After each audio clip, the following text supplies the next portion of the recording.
both pop superstar and avant-garde intellectual, weirdo jazz crooner and fist-pumping Glastonbury headliner.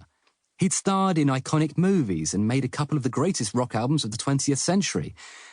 And all this only started to dawn on me when I switched on the radio and heard my favourite music broadcaster, Lauren Laverne, convert her 3-hour BBC show into a Bowie tribute.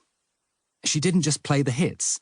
Laverne instead invited an audio community to an unplanned funeral, one in which they would be giving the eulogy. Throughout the programme, fans phoned in, requesting rare songs, and shared how David Bowie's life had contributed to their own.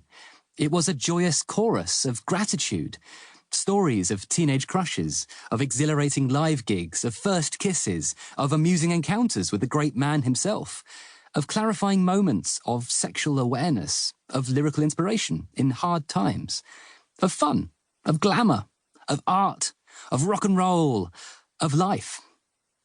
Bowie's existence had changed these people, and they were profoundly grateful.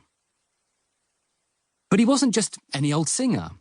People thought he possessed exceptional qualities, unerring charisma, prodigious creativity, bewitching beauty, and the endlessly protean ability to transform himself. He was ethereal. Someone on Twitter joked he hadn't died, he'd simply returned to his home planet, as if he was some messianic alien rather than just a gender-fluid musical polymath with a fondness for the saxophone. The newspaper obituaries, however, offered the human flip side. They spoke of his kindness, his taste in books, how uproariously funny he could be, and how quaintly British he was with that sort of modulating Mockney accent. Hello, I'm David Bowie. The wave of public affection was so deep, I realised that I'd undervalued the emotional power of fame. David Bowie wasn't just a dead celebrity. For many, this was a personal bereavement. Are you rolling your eyes? Yeah, fair enough. For I too was once a cynic. In 1997, when Princess Diana died, I was just about to turn 15, and I was at the peak of my adolescent arrogance. I gazed upon the national weeping, and I screwed up my face into a curmudgeonly harumph. Oh, sure, it's very sad her kids will grow up without a mum, but why is everyone shrieking in the streets? They never even met her. In truth, this was teenage bravado, because I was shocked.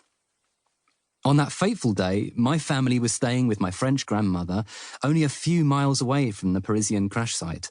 And when she'd woken us up with the tragic news, we'd simply refused to believe her. Princess Diana can't die, don't be ridiculous. Oh, silly old mammy's going batty. Our stubborn denial was a micro-encapsulation of how celebrities function as psychic breeze blocks. They're part of the sturdy foundations upon which we build our identities. Those clickbait articles lurking at the bottom of the internet are perfect examples of weaponized celebrity nostalgia.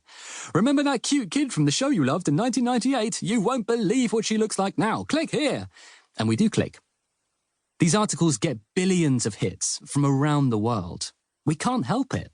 Celebrities are our companions through life.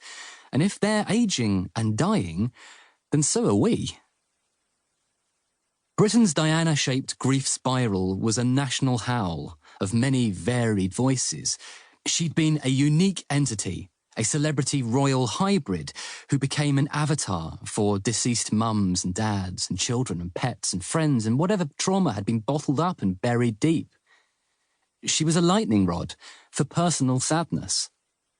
But Diana wasn't just a hollow proxy without her own qualities. Much like Bowie, she too had shown rare charisma, while also being excessively normal. She'd been called the so-called People's Princess.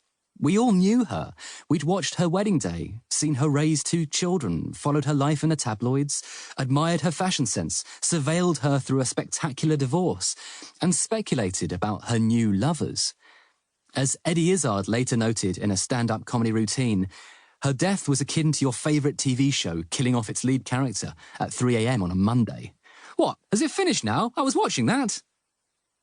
Princess Diana was a human box set we'd been binging on for years, and suddenly she'd been cancelled. Celebrity is often decried as a superficial vacuity crammed into glittery trousers, a mind-numbing, money-making sham.